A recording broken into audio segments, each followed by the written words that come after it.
오늘 우리에게 주신 말씀은 요한복음 4장 20절에서 24절까지 말씀입니다. 같이 한 절씩 교독하겠습니다. 우리 조상들은 이 산에서 예배하였는데 당신들의 말은 예배할 곳이 예루살렘에 있다 하더이다.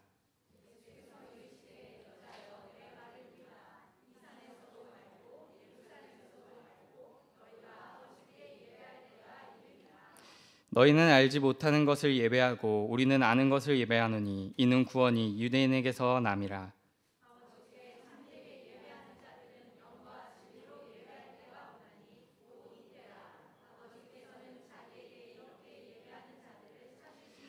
다 같이 하겠습니다.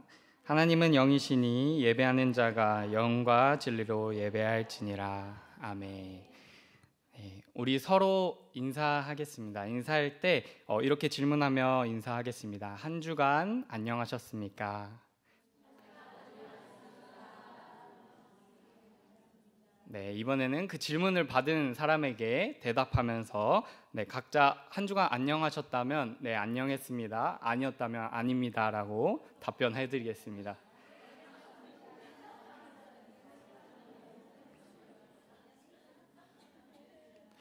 네, 누군가와 대화할 때는 이렇게 한 사람이 질문을 하고 또 그 질문을 받은 사람이 대답을 하게 됩니다. 맞죠? 네, 아닌가요? 네, 평소에 많은 대화들을 하시면서 살아가길 축복합니다. 네, 보통은 그렇게 합니다. 네, 오늘 우리가 읽은 말씀에서 반복되어 나오는 헬라어 단어가 레고 그리고 아포크리노마이입니다. 레고는 동사로 말하다라는 단어이고 아포크리노마이는 대답하다라는 동사입니다. 오늘 본문 말씀은 계속해서 예수님과 사마리아 여인이 누군가 레고 하면 또 다음 사람이 아포크리노마이 하는 형식으로 진행됩니다. 그렇다면 예수님께서 사마리아 여인과 말하고 대답하는 것이 왜 중요하며 어떤 의미를 가지는지 4장 3절부터 보며 찾아보려고 합니다. 예수님께서 유다를 떠나서 갈릴리로 향하고 계셨습니다. 갈릴리를 가기 위해서는 지형상 사마리아를 지나서 가야만 합니다. 그러나 유대인들은 사마리아인들을 역사적인 이유와 풍습적인 이유로 그들을 멸시하고 상종하지 않고 사람 취급하지 않았습니다. 그래서 아무리 사마리아를 지나서 가야 한다고 해도 유대인들은 돌아서 갔습니다. 4장 9절 하반절에서도 보면 이는 유대인이 사마리아인과 상종하지 아니함이러라 라고 기록되어 있습니다. 그럼에도 예수님께서는 사마리아를 지나서 가셔야 했고 그곳에서도 야곱의 우물에 꼭 가셔야만 했습니다. 예수님은 완벽한 시간과 장소에서 사마리아 여인을 만나기 위해 가셨습니다. 예수님은 때가 6시쯤이면 한 사람 정도는 물을 길르러 오겠지 하고 그곳에 가신 것이 아니었습니다. 이 당시 유대의 6시라고 하면 지금의 정오 낮 12시를 의미합니다. 허허벌판이라 뜨겁고 또 피곤할 시간입니다. 6절에서 예수님도 피곤하셨다라고 합니다. 이 시간은 어느 누구도 이곳에 나와 물을 기를 사람은 없었을 것입니다. 그렇기에 예수님께서 야곱의 우물에 6시에 가셨다라는 것은 결코 우연도 누구 하나 걸려라 라는 식의 방식도 아니었습니다.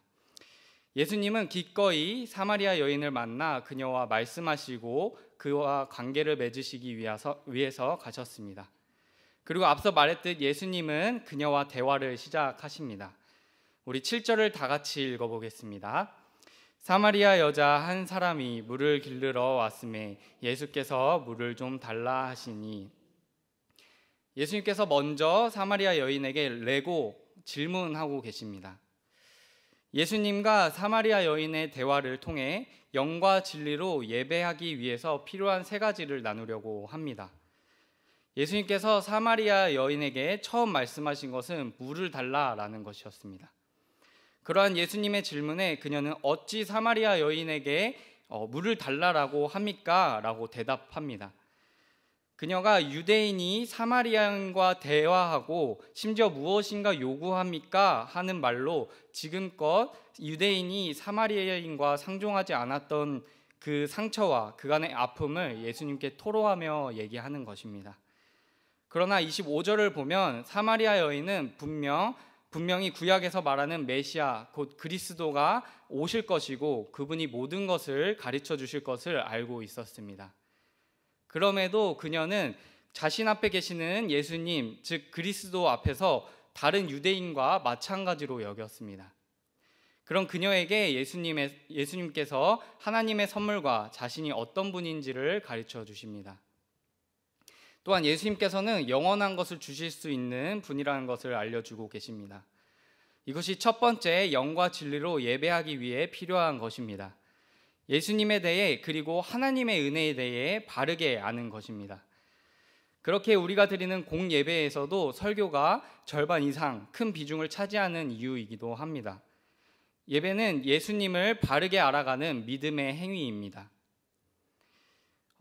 예수님께서는 계속해서 사마리아 여인과의 대화를 통해 자신이 어떤 분인지를 알려주십니다. 그러나 아직도 그리스도 앞에서 눈이 먼 사마리아 여인은 11절과 12절을 보면 이렇게 나옵니다. 우리 교독하여 11절과 12절을 읽겠습니다. 여자가 이르되 주여 물 기를 그릇도 없고 이 우물은 깊은데 어디서 당신이 그 생수를 얻겠사옵나이까?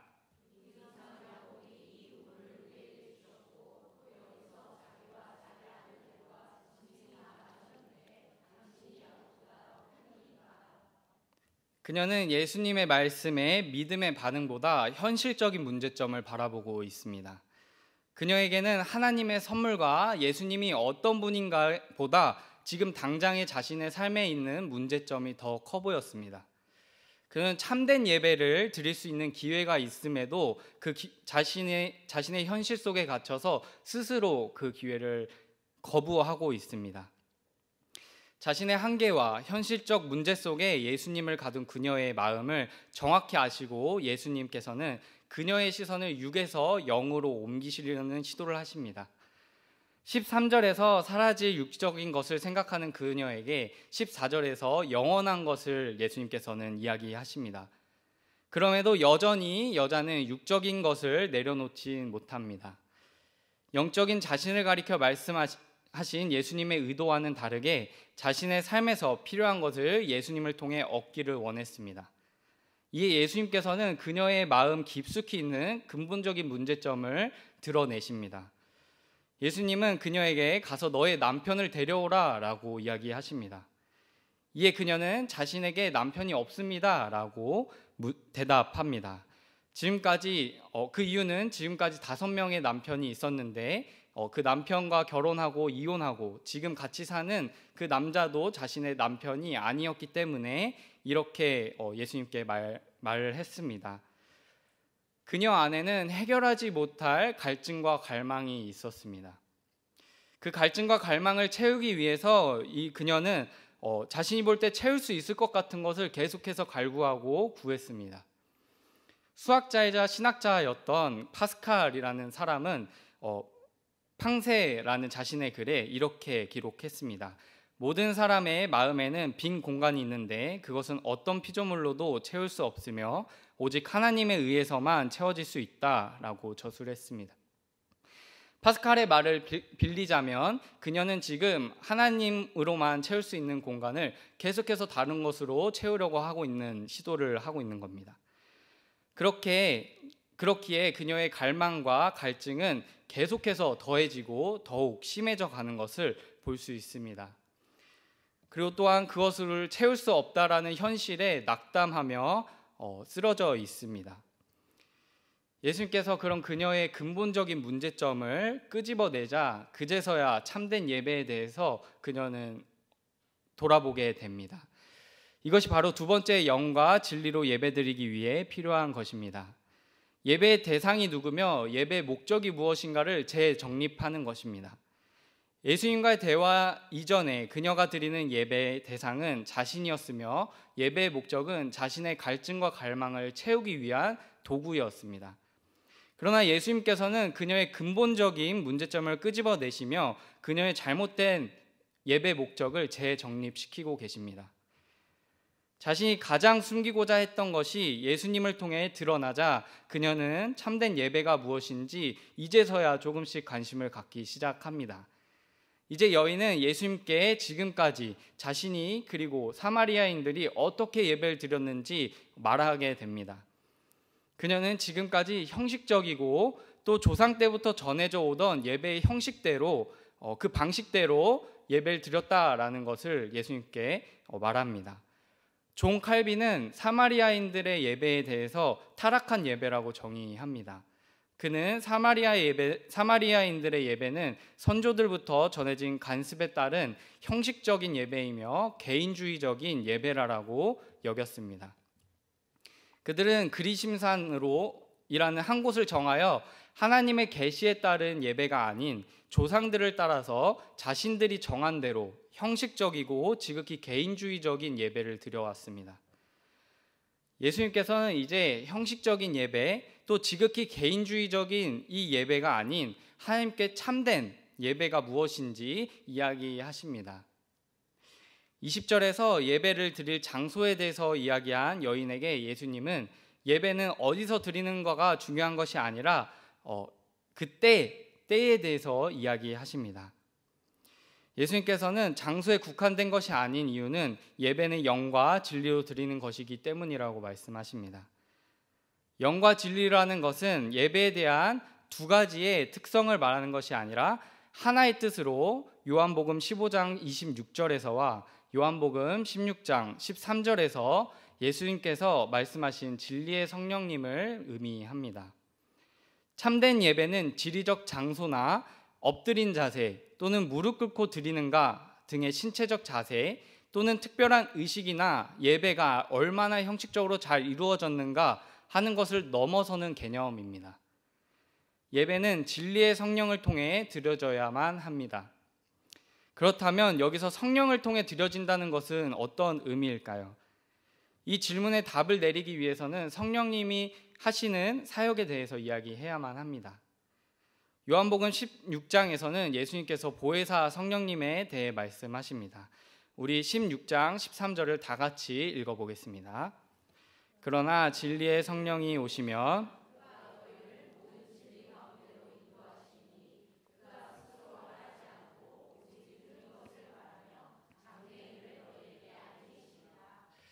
즉 성령 하나님의 사역은 모든 진리 가운데로 모든 성도들을 인도하는 것입니다. 바로 진리이신 예수 그리스도를 의미하는 것입니다. 그렇다면 다시 본문으로 돌아와서 참된 예배는 성령을 통해 드려지는 것이라고 했습니다. 따라서 성령 안에서 진리이신 예수 그리스도 가운데로 가는 것입니다. 이것이 참되게 예배하기 위한 세 번째로 예수님께로 나아가고 예수님 가운데로 거하며 그와 관계를 맺어 나아가는 것을 말합니다. 참된 예배는 진리의 영을 통해 그리스도 예수님을 온전히 또 바르게 알고 예배의 대상을 바로잡는 것, 또 예배의 목적을 바로잡는 것, 마지막으로 성령 안에서 예수 그리스도와 함께 살아가는 것을 의미합니다. 그러면서 예수님께서는 여인에게 영과 진리로 예배 드려라 라고 하시지 않으십니다. 예수님께서는 그러한 명령 대신 때에 대해서 이야기하십니다. 영과 진리로 예배 드릴 때가 오는데 그때가 바로 이때다라고 말씀하십니다. 헬라어로 이때다라는 단어를 봤을 때 더 정확한 해석은 지금이다라는 해석입니다. 지금이라고 한다면 여인이 지금 무엇을 하고 있습니까? 바로 예수님과 대화, 만남을 통해 진짜 예수님이 어떤 분이신지 하나님의 선물에 대해서 알아가고 있습니다. 예수님께서는 그녀에게 나를 바로 아는 것, 그와 함께 하는 것, 그것이 바로 예배다 라는 것을 알려주시는 것입니다. 우리 또한 사마리아 여인처럼 예배를 장소, 어떤 형식에 가두고 있지는 않습니까? 우리는 우리의 예배를 점검할 필요가 있습니다. 그렇다면 우리가 예배라고 부르는 이 예배 시간에도 영과 진리로 예배를 드리고 있는지 점검해야 합니다. 우리 예배에 대한 간절함이 있습니까? 저부터 말씀을 준비하면서 저의 예배 시간을 점검했을 때 굉장히 부끄러운 장면들이 많이 발견됐습니다. 제 안에서. 때때로 영과 진리는커녕 예수님을 만나기 위한 예배보다 사마리아 여인처럼 내가 무엇을 얻을 수 있을까? 내가 이 땅에서 이 물을 구하고 있진 않는가라는 그러한 생각을 했습니다. 우리의 예배가 온전하지 못하다면 우린 계속해서 야곱의 우물에서 그 땅에서 나는 물을 계속해서 구할 것입니다. 하나님은 계속해서 영과 진리로 예배하는 자들을 찾으십니다. 하나님은 그때만이 아닌 지금도 그렇게 예배하는 자들을 찾으십니다. 이후 예수님께서는 우리가 예배 시작하기 전 선포하는 구절인 요한복음 4장 23절의 말씀을 하십니다. 다 같이 한번 읽어보겠습니다. 하나님은 영이시니 예배하는 자가 영과 진리로 예배할지니라. 우리가 영으로 예배해야 하는 이유는 하나님께서 영이시기 때문입니다. 이것은 하나님의 신성을 말씀하며 하나님은 어디에 갇혀서 제한적이신 분이다라는 것이 아니라 예배 어디든지 그곳에서 예배를 받으시는 분이다라는 것을 의미합니다. 그렇다고 우리가 오해하지 말아야 할 것은 장소적인 것을 이야기하지 않으셨다고 해서 그럼 공예배 때에 교회에 나오지 않아도 된다라는 말이 아닙니다. 절대.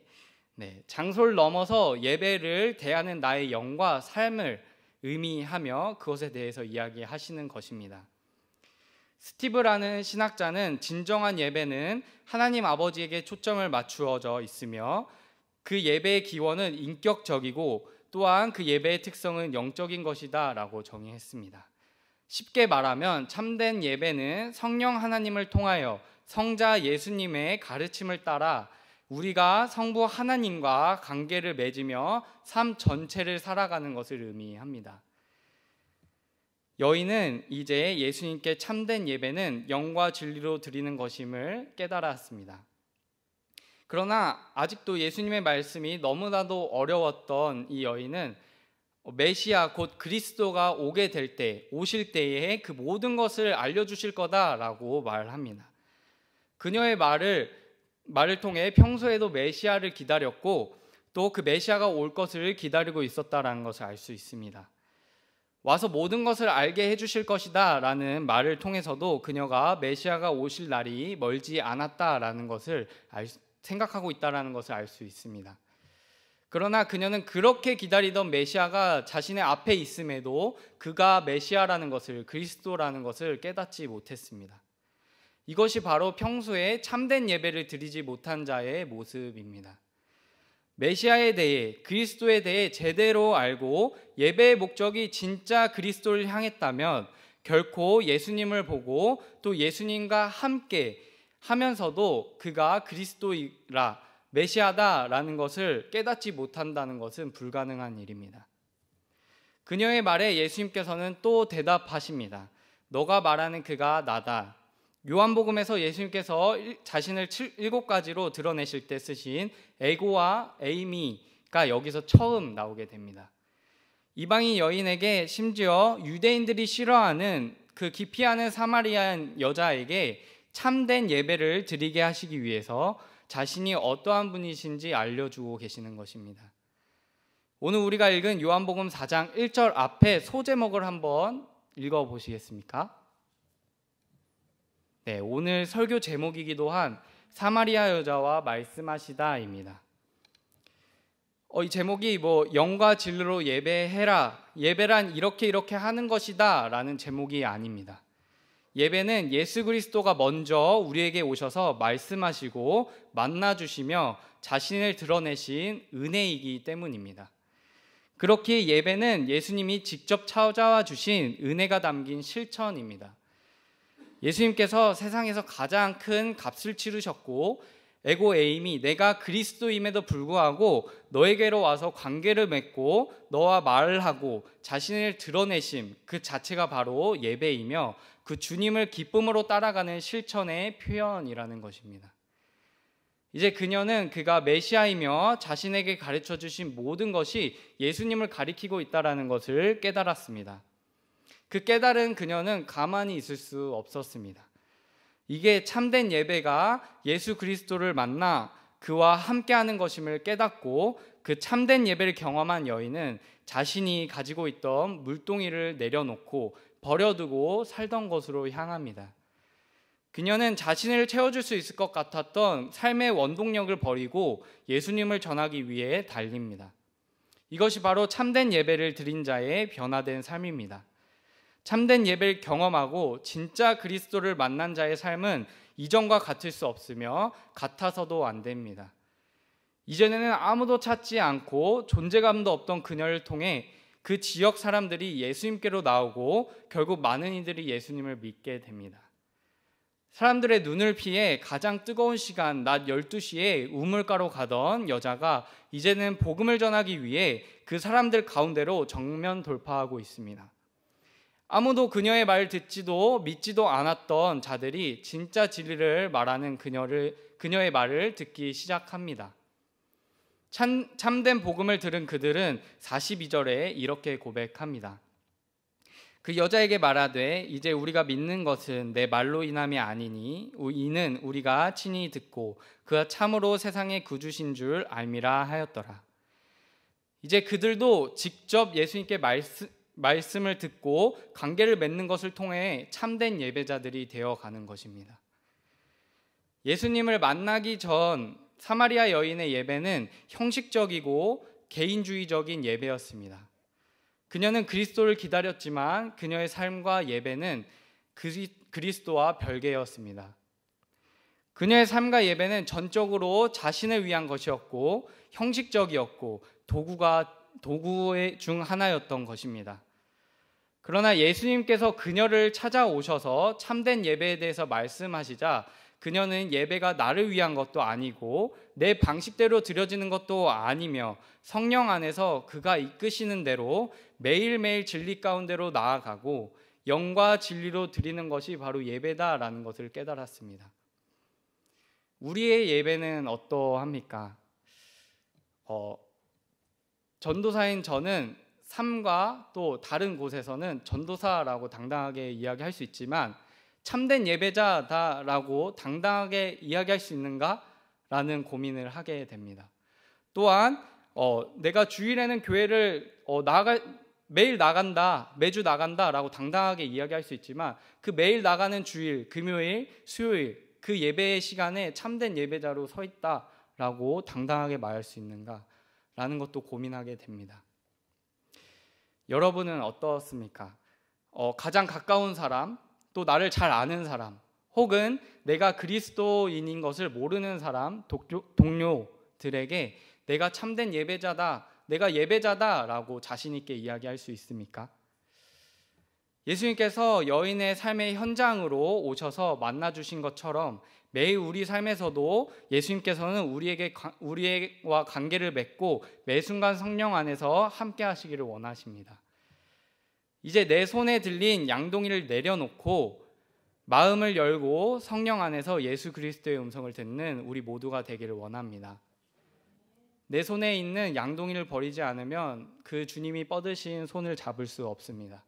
우리 이제는 그 양동이를 내려놓고 진짜 그 참된 예배로 영과 진리로 예수님께 나아가는 우리 모두가 되기를 간절히 원합니다. 또한 이번 여름 성경학교를 통해 우리 아이들이 그러한 예배를 경험하고 또 배우기를 원합니다. 모든 이들이 예수 그리스도를 만나는 시간이 되었으면 좋겠습니다. 참된 예배를 배우고 참된 예배를 드리겠다고 결단하는 시간이 되기를 원합니다. 우리 아이들과 그리고 이 자리 가운데 있는 모든 예배자들이 영과 진리로 예배하고 그리스도와 함께 살아가는 삶의 예배자가 되는 그러한 우리 모두 그러한 예배자들이 다 되기를 간절히 바라겠습니다. 제가 기도하겠습니다. 예배의 주체자 되시고 예배받기 합당하신 하나님, 우리가 주님의 말씀을 듣고 그 말씀대로 살아갈 수 있게 해주심에 감사를 드립니다. 자격 없는 우리가 하나님을 예배할 수 있는 예배자로 불러주심에 감사드립니다. 2000년 전 사마리아 여인을 찾아가시고 만나심으로 참된 예배를 가르치셨듯이 지금 이 자리에서 우리에게도 찾아오셔서 우리의 예배를 받으시고 우리와 함께 하심을 믿습니다. 우리의 삶의 예배 대상이 하나님임을 기억하게 하시고 영과 진리로 예배자로서 거룩한 삶을 살아가며 거룩한 성전으로서 주님 앞에 드려질 수 있게 하여 주옵소서. 이 시간 초등부 여름 성경학교를 위해 기도하려고 합니다. 우리 아이들이 여름 성경학교를 통해 참된 예배를 배우고 삶에서 하나님만 높이며 주님과 함께 살아가는 삶의 기쁨을 경험하는 시간 될 수 있게 하여 주옵소서. 지금도 살아서 우리와 함께 하시고 우리의 예배를 받으실 예수 그리스도의 이름으로 기도했습니다. 아멘.